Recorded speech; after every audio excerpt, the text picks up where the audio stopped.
gonna jump, start recording, and we'll gradually get into this. Right. Hopefully, you got a solid 2-hour blocked.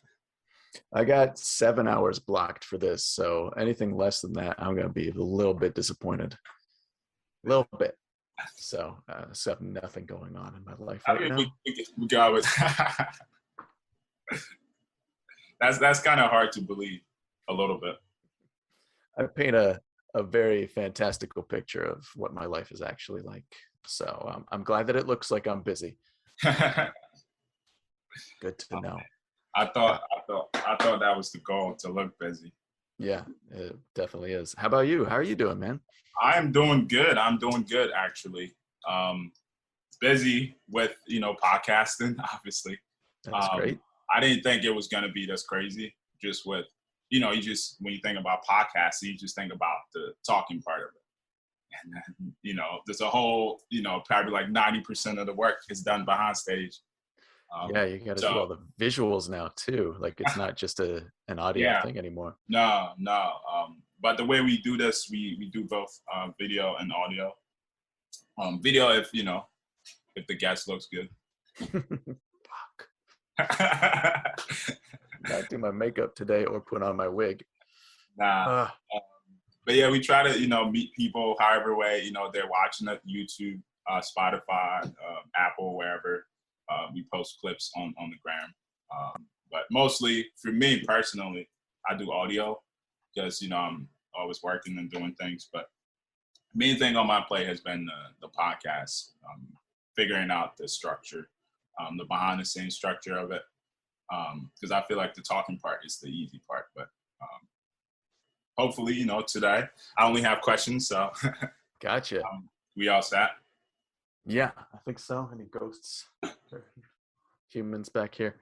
No, so far so good. Perfect. I had no idea you was a video producer.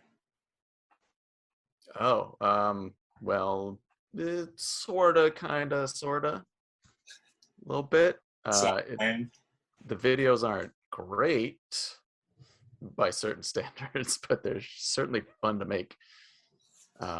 And I've had my hand on a few music videos in the past. Oh, so awesome. I guess I could put that on the list. Oh, let's talk about that. The music video. Oh, the music video. Let's see how to begin that. I'm blessed to have a great deal of friends that are fantastic musicians. And having also played with them in the past has developed a very strong bond in the desire for their music to be like promoted into the world. And they also are incredibly trusting in creative processes. So there's been a few great moments where we've all come together and attempted to make a few videos for each other specifically. There's a couple videos that we made for our friend Son Little, who is just like one of the most talented singer-songwriters that I know. And he kind of worked with us to make some really goofy shit, which was great. And it's always Son Little. Son Little, yeah. Artist name? Artist SON Little. Gotcha. And he's doing great stuff right now. Have you directed anything? I would say co-directed one of those videos. Directed some of my own videos for a couple companies that wanted me to make like testimonial videos for their product, but I kind of shifted over to using these little guys and larger versions of them. Yeah, I like to caress them and see them next to me is very comforting. Usually I do a little. You got a name for your little guy back there? He's a little cardboard baby. So cardboard babies have been starring in some boy in that harness you got. Oh yeah, it's very well hung in there. He's not going anywhere. It's all about safety. Little buddy, stop looking at. It's about me, not you. You stare at me. Awesome, dude. Let's get into this. I'm kind of excited to chat about this. I got a lot of things I want to kind of touch base on. For the fact that just you and I have been kind of going back and forth IG DMs over I don't know how many years now, a couple of years since we connected. 35 years? 75 years. Yeah. Seems like that. Seems about right. But yeah, just like, getting to know a little bit about you and kind of lettering. I guess that was my intro to like you and what you do was the lettering side of it. So looking forward to chatting about that and chatting about inspirations and I don't know, day jobs or whatever else. You are in New York, right? Is it Brooklyn? Yeah, I'm in Brooklyn, hanging out in North Brooklyn, and Awesome. having a good time for now. I was in Brooklyn some months back now, but first time in my adult life. What did you think? What was your first impression of the whole place, the entirety of Brooklyn and New York? Entirety. I probably saw about one and a half block or whatever, but it was good. I had a good experience. I was out there with a friend, and it was more like catching up and watching sunset and all of that good stuff. So like Nice. in terms of the city, no comment on that. But in terms of my experience and what was planned, it was a good time. Right and on. I popped in at Expos by just like by chance, just looking at galleries, and I was like, oh, this is Steve Powers. Oh yeah, down Park Slope. Yeah, it's pretty cool. I don't know the area, so Yeah, I mean, it's interesting you say your experience was relegated to this 1 block radius or 1.5 blocks. That's like most people who've lived here for like 20 years, like they don't really get out of that. Like they find their blocks and they're like, all right, this is New York for us. And you ask them like, oh, well, where else in Brooklyn have you been? I'm like, I don't really like to go outside of this 20-foot radius. It's scary out there. There's people. There's different people. Hopefully they travel and that kind of balance it out, Yeah. But yeah, I couldn't imagine myself for a long time. I need different faces, places, people, different things. But let's get into it. Dominic and Broke, welcome back.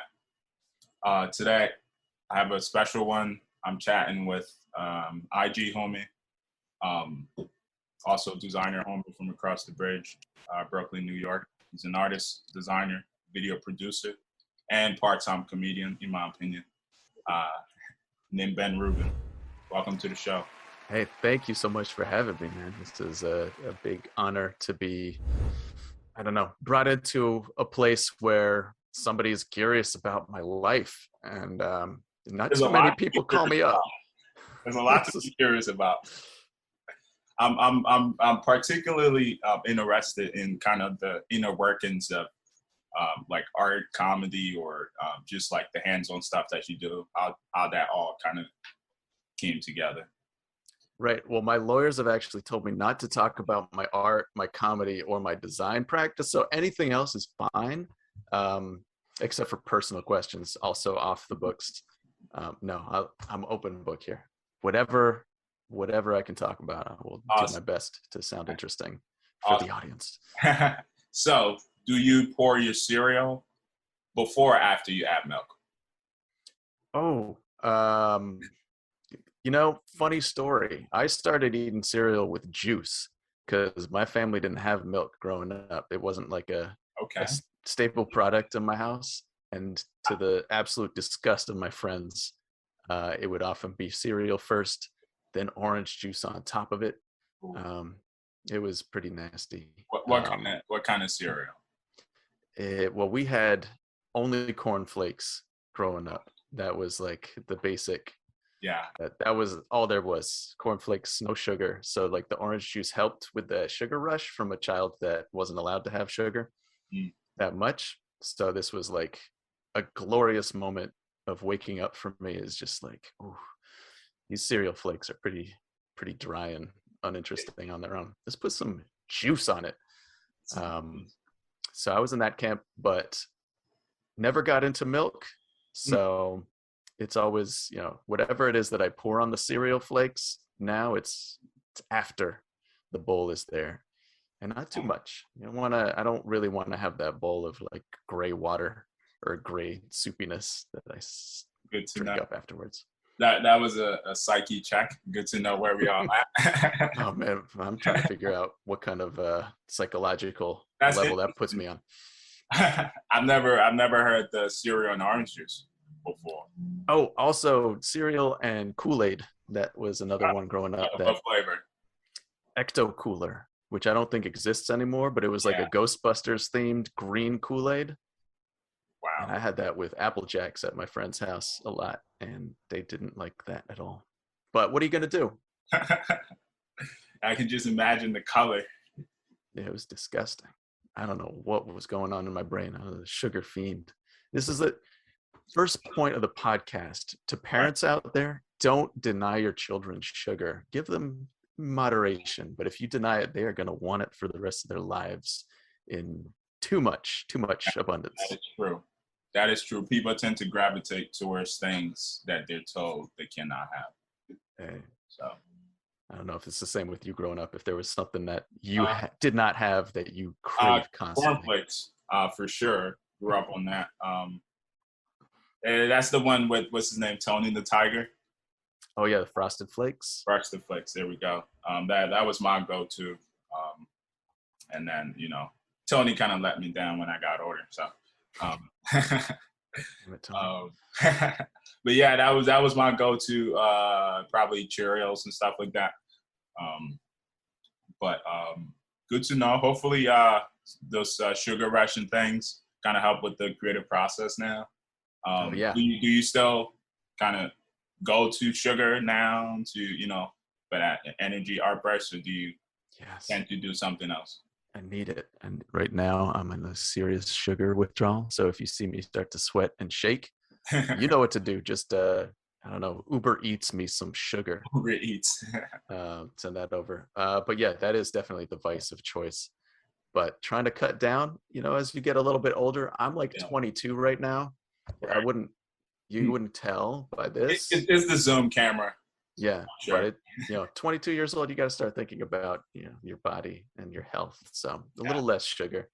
Yeah, I think like with creatives, that is something that normally don't get really discussed. Is that health balance of creating and finding how do I step away, or how do I replenish myself, or how much is overexhaustion. Because I know personally for me, when I'm in the mood.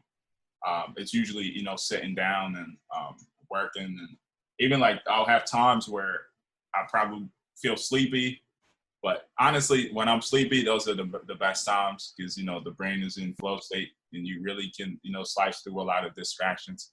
But that's not healthy to say. Let's see. And then I have times where like I'll be hungry, and probably hear my stomach growling and stuff like that, but I'm locked in and probably push through for another hour or so, and try and get some smoothies later on. But over the last year and a half, the importance of eating right and finding that balance, just like hanging out outside and being intentional with if I got an entire day planned, being intentional about that week so I get the most in terms of productivity. What's your opinion on trying to find a balance between health and creativity? Oh yeah, that's super important. I feel like when I first moved to New York and started doing the lettering and design stuff, my main place of working was in cafes, like a lot of folks that don't have jobs and are looking to be creative. I was there for quite some time. But you realize you sitting in cafes, you're like, all right, well, what do they have to eat here? You got, your iced tea, your coffee, and then your assortment of delicious pastries and muffins. And you're like, oh, I'm here for a few hours. I could have one.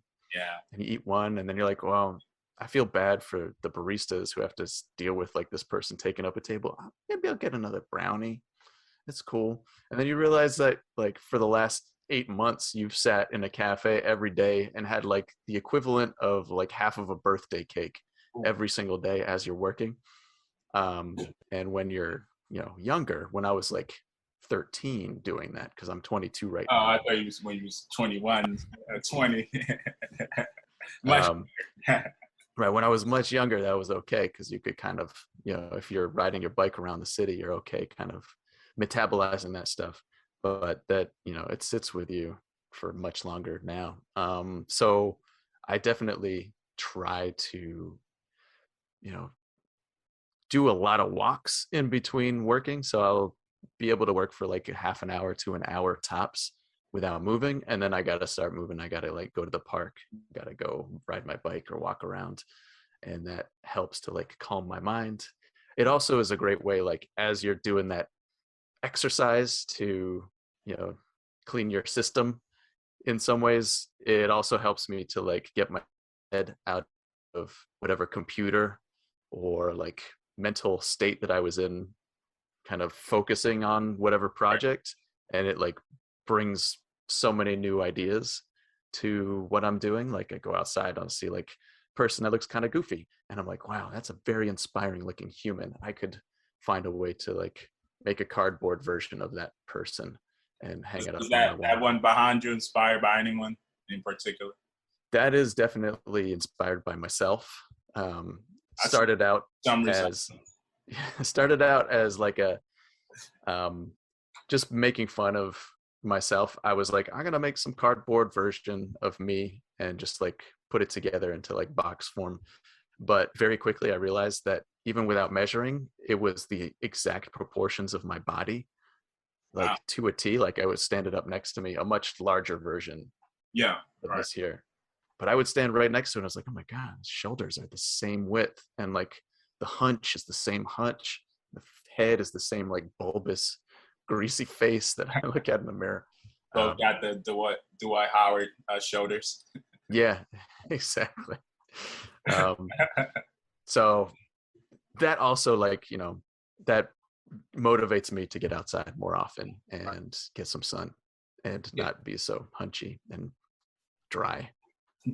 Yeah, I feel like with creativity, when you kind of mix up the different craziness, somehow, some way, subconsciously, I guess, it kind of comes together and you're able to like produce something probably you wouldn't have thought of, or maybe the creative block that you was kind of stuck on just kind of get pushed past that just because you kind of expose yourself, like you were saying, to a walk or maybe some sunlight or something.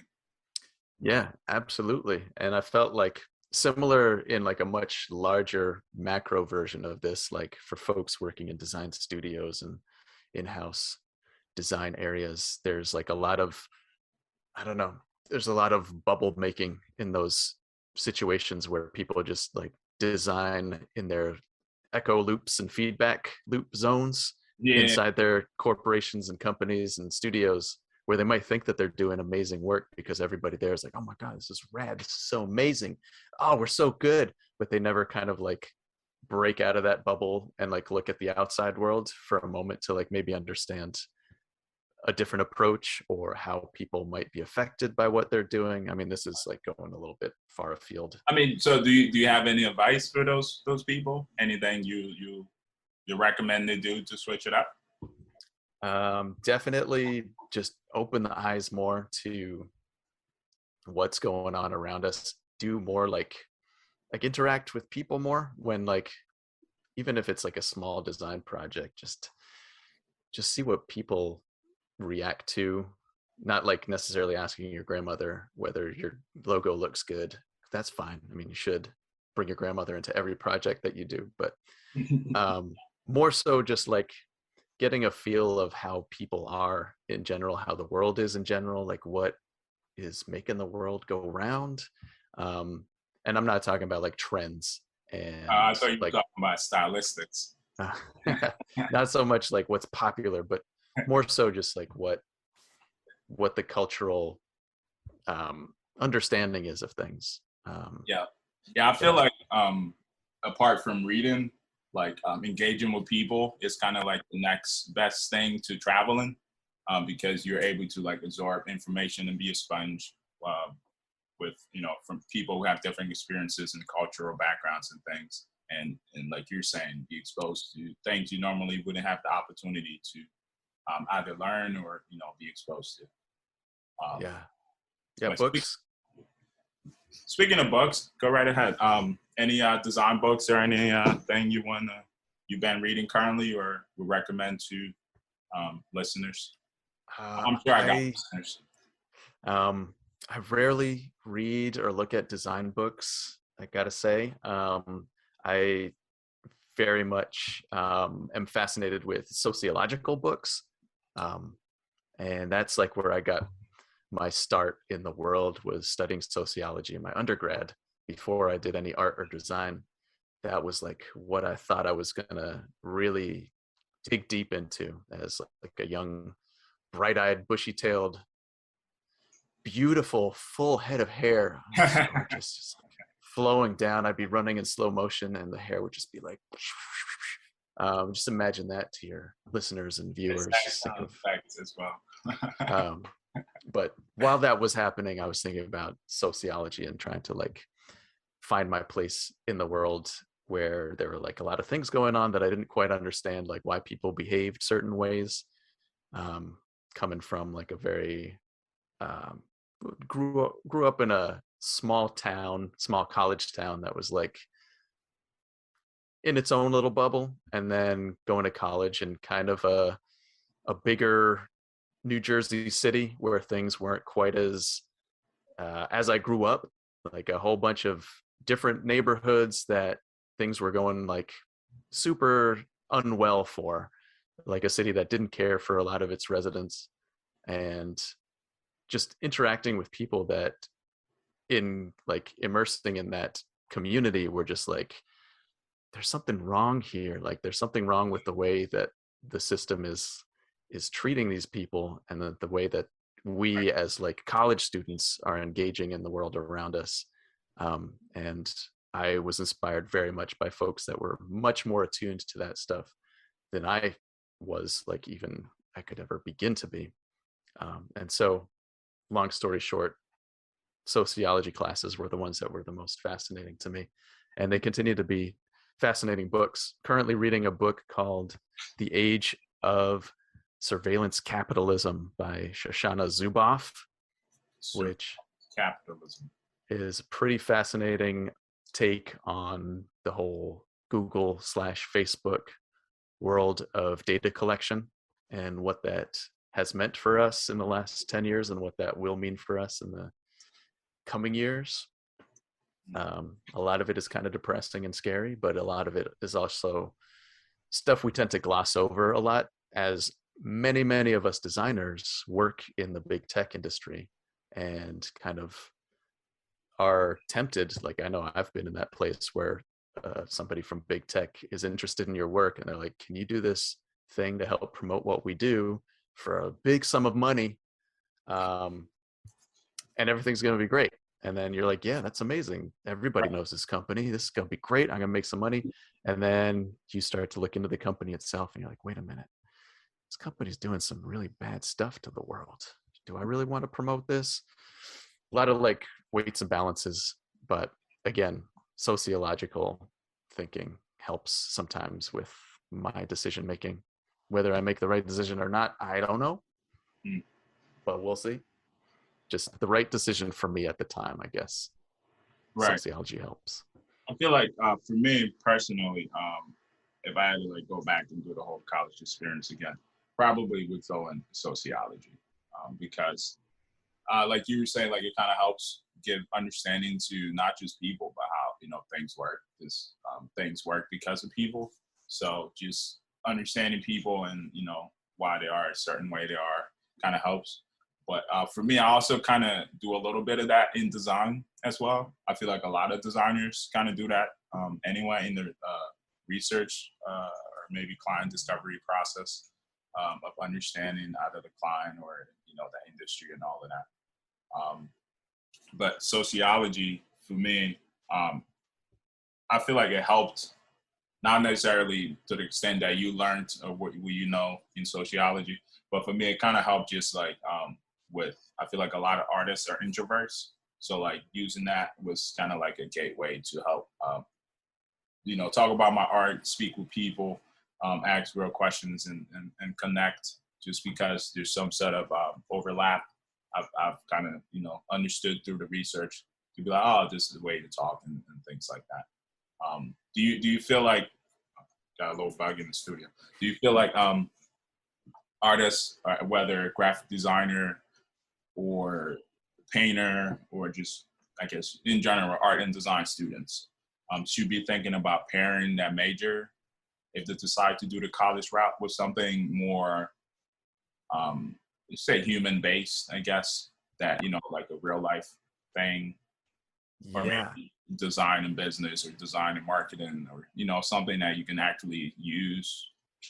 I think that is very spot on in terms of where people should consider kind of pursuing if they're doing a creative endeavor in some sorts, especially design, since design tends to be so entwined with psychology and sociology, but so many designers kind of gloss over that fact or maybe don't approach it as like an important thing. But to your story of like how you kind of create your work and your design, it's definitely noticeable in the terms of the statements that your pieces make, for sure. Like when you're talking about something that is important and passionate to you, you can like really feel the heart and soul behind it, whereas there's a lot of work out there that people put out that doesn't quite have that maybe doesn't approach the Right. work in that depth and is just kind of like superficial, or just like, hey, here's a cute doodle that I made that I thought would be cool for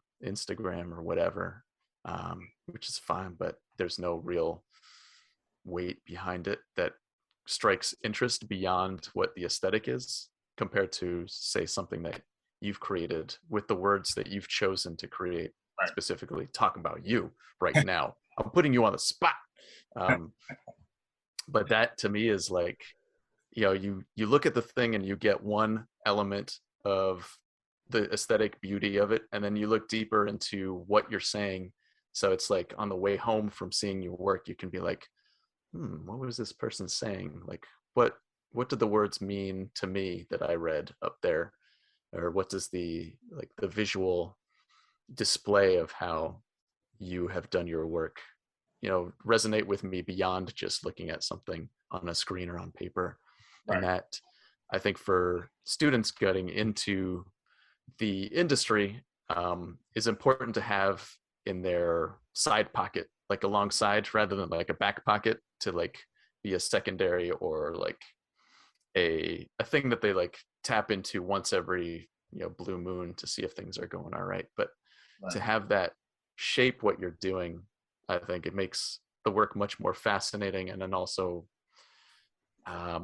relevant to whatever's going on around us, rather than completely disassociated from the reality that we live in, or harmful to the reality that we're living in. Right. It can also be the case in a lot of design and what people think is good for the world. And I also thank you. I appreciate the compliment. And also, I kind of see similar thing in your work as well. And I remember when I scooped the print that's behind you, the No Justice, No Peace print. Not just, that particular one.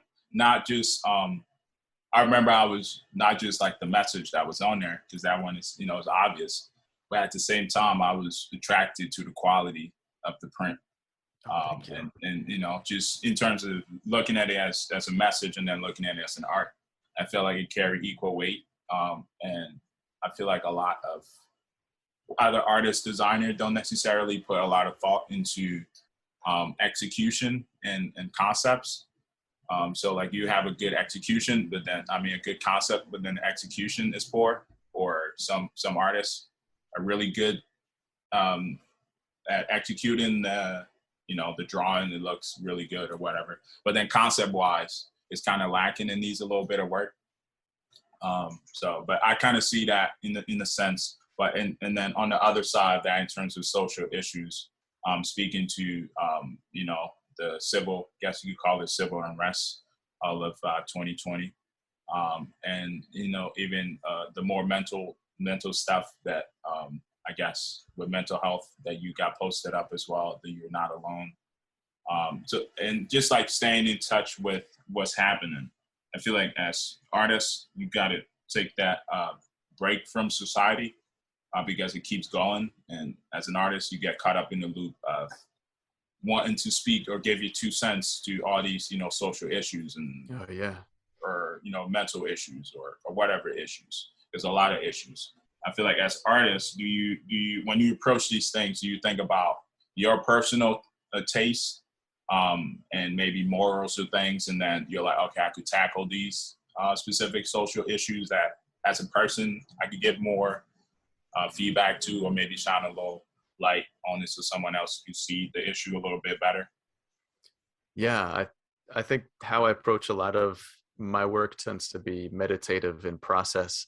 So it helps to, if there is an issue in the world that I feel like is really important for me to meditate on or just sit and think on and think of my role in whatever that issue is, it helps to be able to like really get into the details of the work that I'm doing, sitting for hours, kind of creating intricate lines and flourishes or whatever. It's just with each passing hour that I work on something, I'm also trying to get a feel of who I am in the midst of whatever it is that I'm trying to say. And sometimes I'll be like, I don't have any answers. Like, I don't understand where I fit into this particular issue, or I don't like feel good about, the lack of information that I have about something. And so I will like stop doing a project and spend the rest of that time just researching, reading up on stuff, and doing like a lot of just more self-awareness into what I'm doing, rather than just kind of like saying my opinion on every situation that comes out, which I was definitely struggling with a lot in the last couple of years. I think there was the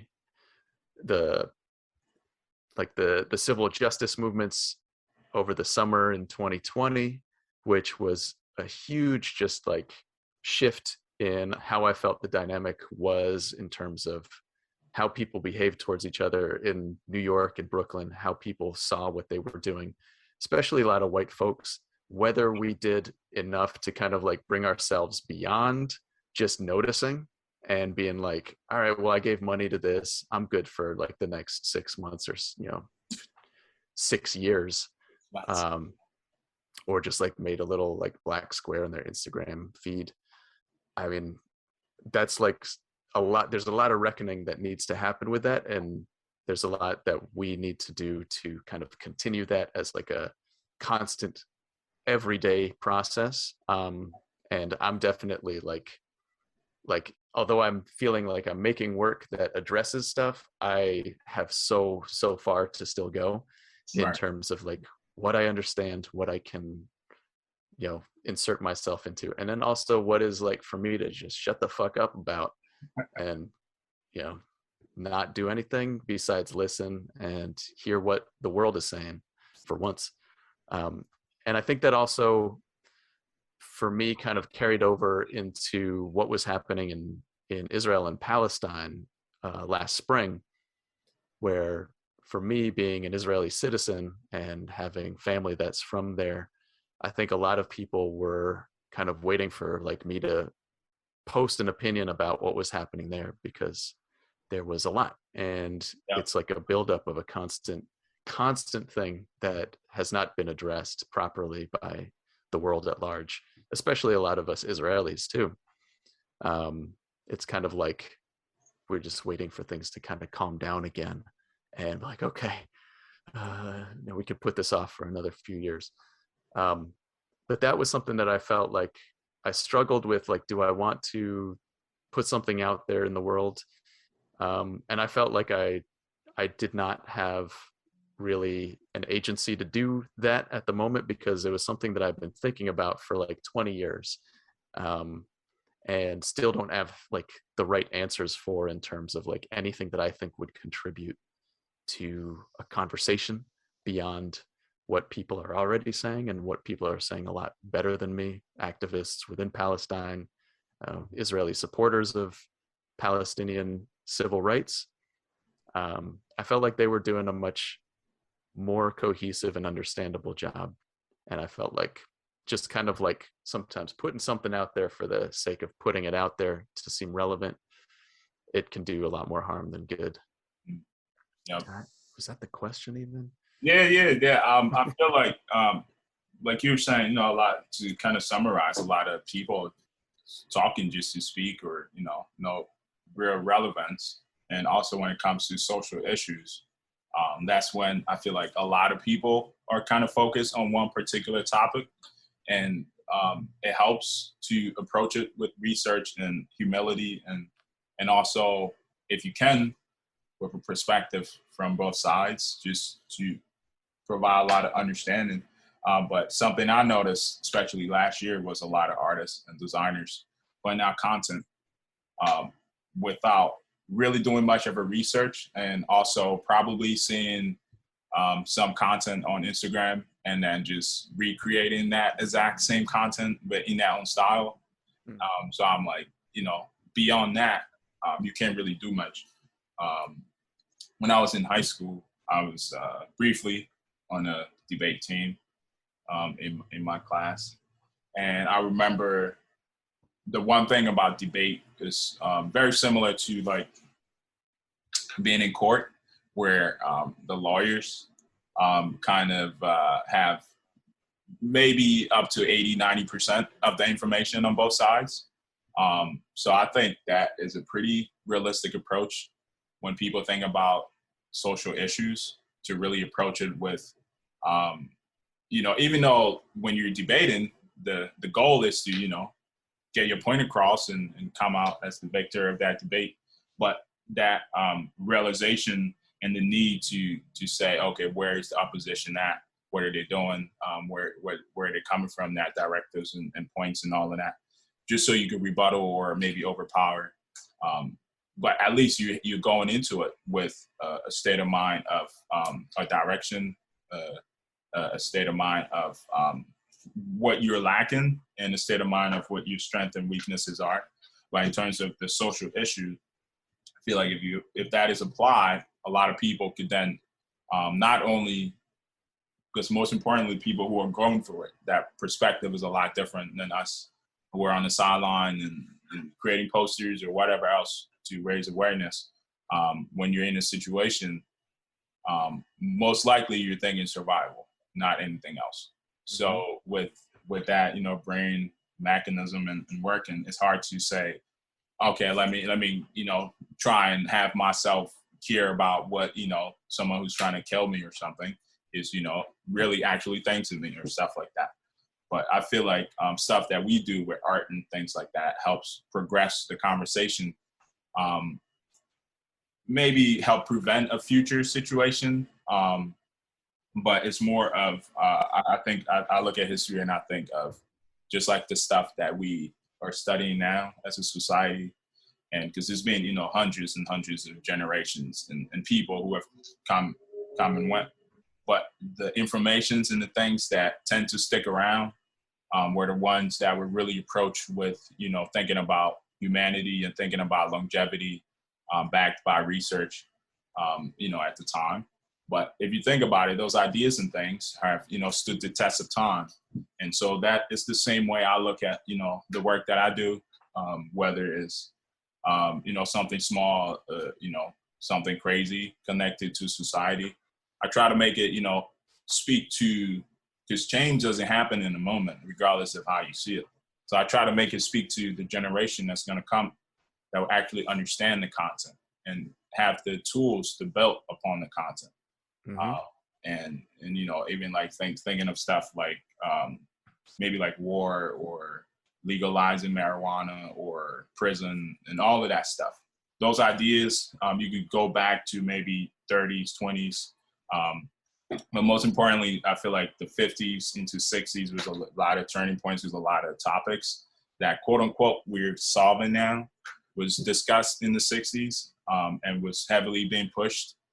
But, fast forward to, 2020, 2021, we're now just kind of, quote unquote, legalizing things. A concept that personally I've never understood, that something can be legal if it's already on earth. That's a wild concept to me, that, is illegal if it's here naturally.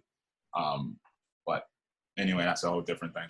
But yeah, just to wrap up, back things up by research, and regardless of the topic, make sure that your individual imprint is on it as a person, because there's a lot of, the watered down information that's been passed around that doesn't really have any real substance to whoever that's taking it in, whether on Instagram or wherever else on the internet.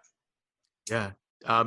Going back real quick to some of the things that you were talking about, do you feel that your work and the interests that you'd had in creative endeavors, have they been based in the similar things that they are now, or have they shifted over the years in terms of what you're interested in talking about? Because I know, like, these days you can look at a lot of artists' work, and like up until the summer of 2020, they were just kind of doing whatever, like nothing really related to anything going on in the world, and then something clicked.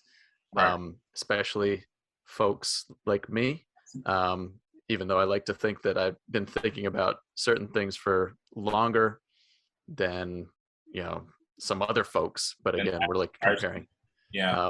But there is this, like, all of a sudden, because it's like available to us to see, and it's like relevant and also Instagrammable, a lot of artists are kind of like taking that opportunity to enter into a new realm which they were never really interested in before. And for better or for worse, maybe it'll help them down the line. But I'm curious, for you, for somebody who's had to deal with this shit for his entire life, has your interests in storytelling, has that changed over the years, and how has it changed, if it has at all, or has it remained? Definitely. I feel like at the core, it's always been the same, because the core of all of my I guess my work as a collective is about individualism, but speaking to the individual. For me, I'm all about change starts with you. So my work, the summary of all, is speaking to whoever's reading it. It's, craziness is happening, but, it's all about you, and connecting with the real you and not the societal program you.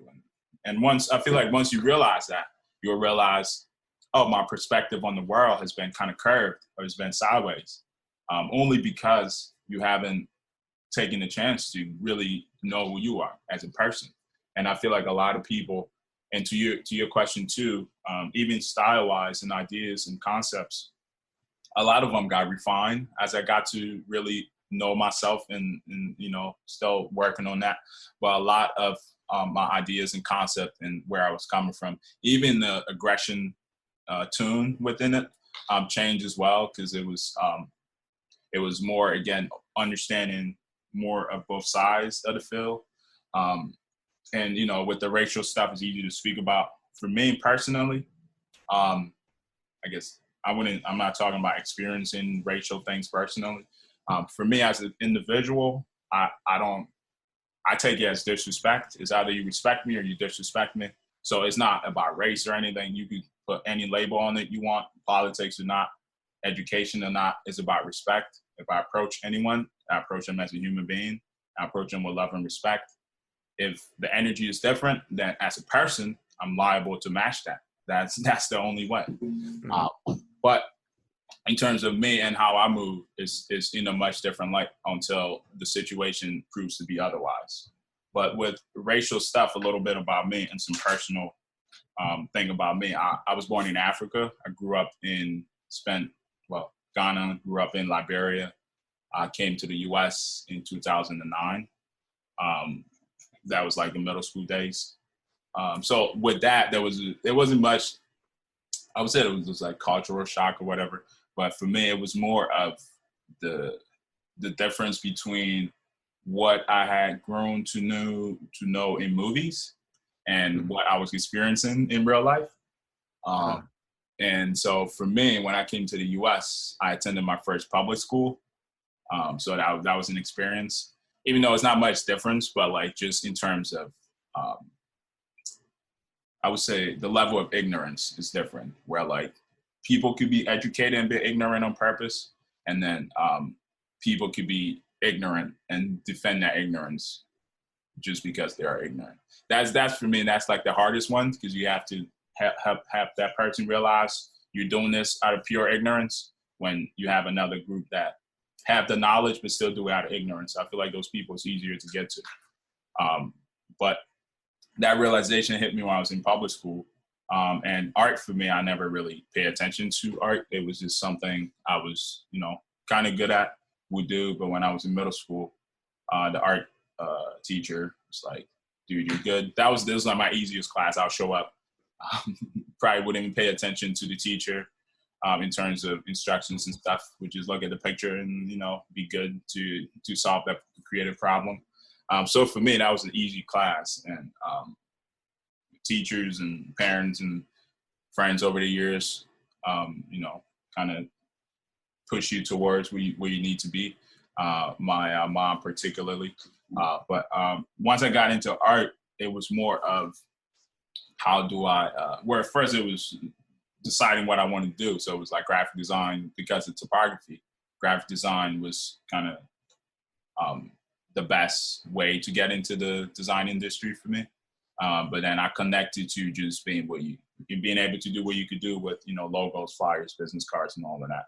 And then after my first internship, my perspective on the design industry opened up. I had interned at a environmental wayfinding firm in Philly called Cloud Gestion Associates. And they do so many different projects. Just being in there, I was like, okay, design is more than, logos and flyers and things. So for me, I started to work with more, just in terms of exposure, just getting exposed, but then coming back to when my design really started to take shape of, whether form or style or anything, even just like typeface I was using. I needed the typeface to be bold. I needed the typeface to be structurally sound because I'm coming from an architecture background. And then with colors, I needed the meaning of the colors I was using to convey a certain mood, to have people be in a certain mood, tapped into a certain mood. And then with the process videos I was sharing, I would spend half an hour going through songs just so I could match mentally how I was working, the mental state that I was in when I was working, to pair that up with the song that someone's going to watch the process video and hopefully they get chills and hit me up and tell me how good I am. Yes. Songs, such a big part. Many hours on songs. I pay attention to movies. I feel like it's where I get that from. If you ever watch a movie without the background piano music that gets you all sad or happy or whatever, the movie is not as interesting. So like for me, I was like, that's interesting. Like songs are really, they really do get you there. They really do get you that extra whatever you need. So I started being very intentional about music and everything. And just everything that now I do, to your point, I would say as I developed, the consciousness came with the style, the presentation, the topics that I was talking about. But everything now is intentional, from, the mock-ups that are in the photo to the colors, the style, and everything else. But now I think it's at the point where even my followers kind of expect me to have a certain level of, intensity when I'm speaking to certain things. And so I noticed that when I post on like a lighter subject, people gravitate towards it, but it's like, it's different people. So at the same time, it's nice to kind of, tap in with different people in the following and just see where everyone's at. But, yeah. What were the movies that you grew up on that prepared you for your arrival to the United States? I'm very curious as like what the. I wasn't the type of person that was like watching something to intentionally come here. It was just, whatever I watched. But let's say, I would say a lot of rap related movies, a lot of gangster movies with Ja Rule. Oh, nice. Because Ja Rule was like the artist back then, like 50 Cent, Ja Rule, G Unit, all them dudes. Right. I remember they did a lot of pair ups with like Jet Li. There was some. Yeah. All the martial arts movies, caught up on those. But movies that I watch, I want to say like Hellboy, X-Men. What's the other one called? These aren't really like necessarily American, day-to-day interaction movies. But movies like Lord of the Rings, I saw that one. Some more like American-based movies, like stuff with like Nick Cannon and all them witty comedy movies. Saw all of those. But for me, the difference was in the people. When I got here, when I '09 had an accent, was in school trying to figure out social circle, where I wanted to be, who was the smartest kid that was gonna help me with my homework, all the real stuff you need when you're in school. But the thing that jumped at me was just how ignorant people are for no reason. Because for me, I had a lot of experience when I was living in Liberia and in Africa. So when I came here, I was like, technically, I was like a different person. But in terms of like you're saying with the look, you're here, so everybody get bunched up in whether you're African, Haitian, Jamaican, Black American, it don't matter. They're all one people. So that for me was a bit of a difference. It's kind of the same thing. I can't really speak to it as much, but similar to like Asian people, kind of having talk about if they're Korean, Japanese, that kind of tiers. It's quite different. I'm at the point where honestly I don't mind. Again, it's an individual thing for me, but for me, I would say just like the people and just level of ignorance, just as far as exposure. I feel like a lot of, and I think it's just kind of the use, and then adults grow up and not kind of lose that behavior as well, but just like the lack of exposure to the outside world. And I feel like a lot of terminology in America tends to be, like word champions or whatever. If you look at sports, it's such a weird perspective because a basketball championship in the NBA, it's called National Basketball Association, but in the finals, it's called a World Championship. That's a weird concept. If the event name is national, but then the final is called World Championship. Similar with with the NFL is a weird concept, and Americans don't seem to understand that. That I feel like the day-to-day interaction, whether with words or things like that, tends to mentally kind of offset how Americans tend to look at other people. But for me, level of ignorance, and I was a kid, really high-headed, so it was a lot of patience went into just sitting still and letting people talk. But for me, that was also like therapeutic because it taught me that a lot of people aren't worth your time. A lot of conversations, whether you engage or not engage, you got to see if you could get value from it before you choose to engage in that conversation or with people and things like that. But for me, I would say just culturally, just ignorance to other people culture, I would say. Excuse me. That's a big shaping force for sure. Yeah, it was. But let's pivot a little bit to something lighter. Yeah, I'm sorry also that when you came here, it wasn't all superheroes. Sunshine and rainbows. Oh, sunshine, rainbows, and superheroes. That was a big part. Honestly, the biggest thing was when you watch the movies, the streets are clean as hell, bro. They're so clean. I like over here you watch movies and you see dirt in the streets, but for some reason I guess now it's different. But maybe like the movies that was going out was being censored. Like it was clean. I'm saying it was clean. It was like ads you see and you go pick up a Mickey D's burger and you're disappointed. Yes. But that's how it was. The movies was crisp. It was clean. And I came here, it's trash all up on the streets. I'm like, false advertisement. Little did I know, that I was at the mothership of false advertisement. Oh yeah, this like my neighborhood in particular in Brooklyn is like the epicenter for Netflix Marvel shows. So they film like every single Netflix superhero show in Greenpoint in Brooklyn. And you're like, damn, that place looks clean. The streets look slick, like they've just been watered down every shot. And of course, every neighborhood in New York is filmed in Greenpoint. So that's like the other thing is like they're in Manhattan, but they're actually filming just around the corner from where I live. And this is not Manhattan. Also, why is it so clean? Why are there no like, people revving their trucks up constantly? But yeah, it's great. It's like also similar to how my parents kind of came here to the US when they were trying to get away from chaotic Middle East.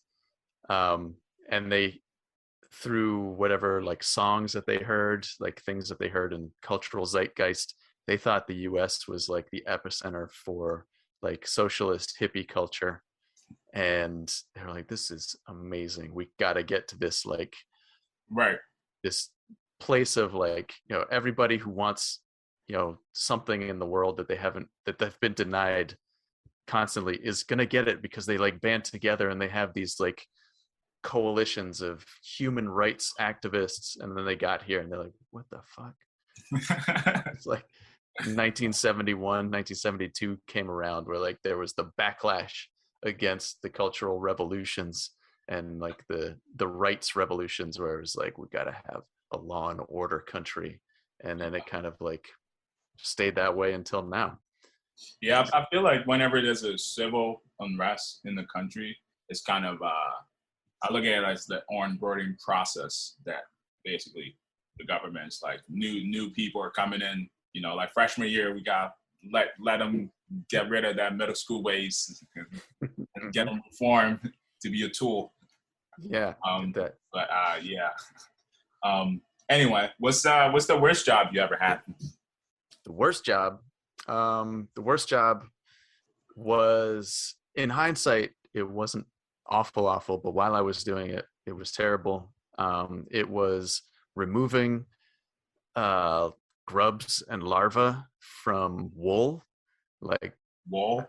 Yeah, from like wool fabric. Somebody had stored like a lot of old fabric in their basement, and this was at a time where I was just doing odd jobs trying to like get myself through after college. So I was taking anything. I was like, whatever job you have, I can probably do it. And if I can't, I can pretend to do it. But one of the jobs came up where the woman was like, I want to keep all this fabric and I don't want to get rid of it, but it's full of bugs and worms. So can you just take those things out? And that'll be your job for the day. And I was like, I can handle this. And like 20 minutes into that, I was just like, what the fuck am I doing with my life? Is this what I'll be relegated to? Like, I put this on my resume. What kind of bugs was in it? So it's probably like moth larvae, like worms that would eventually turn into moths that would lay more worms. So they're like probably this big, pretty small for like a whole bale of fabric, where you're just like, okay. So I had a bucket of water that I would just drop them into. I got maybe 2% of all the worms after 2 days of working on that. And it was very sad. And the woman was like, okay, great. This is all the money I have. So. Hopefully it was a good paying gig. Hopefully. I don't know. For the time, I think maybe it was like $15 an hour. For what, 15 years ago, that was pretty high. So that was pretty rough. It didn't like affect me mentally that much as like other jobs, which is weird. Is like, you could probably get through most like painful, disgusting physical jobs, and at the end of the day, you like have something to laugh about. Even if you made like, $45 for 2 hours, you're still like, all right, it was an experience. I'm still alive.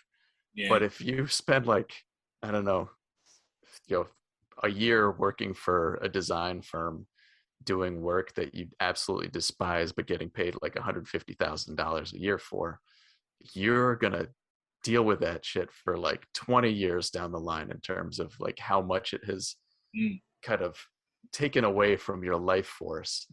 So you think a passion has to do a lot with career choice? I would hope so. I know that a lot of folks don't have the luck or like the blessedness in terms of whatever powers may be that allow for somebody to pursue something like that. But when it does fall into place, it can be fantastic on one hand. And then also it could be frustrating on the other hand of like knowing what it is that you really love to do, but then sometimes not being able to do it. Yeah. For me, it's like being denied that sugar that you know you love so much, but is like more healthy than sugar, I gotta say. Not the best metaphor, but it definitely helps. I mean, if I was passionate about removing worms from fabric, maybe I'd still be doing it today. Maybe I'd be like a worm man. Worm man. Worm man. I don't think that's a superhero, but you could be the first. Somebody will write a comic about me called Worm Man.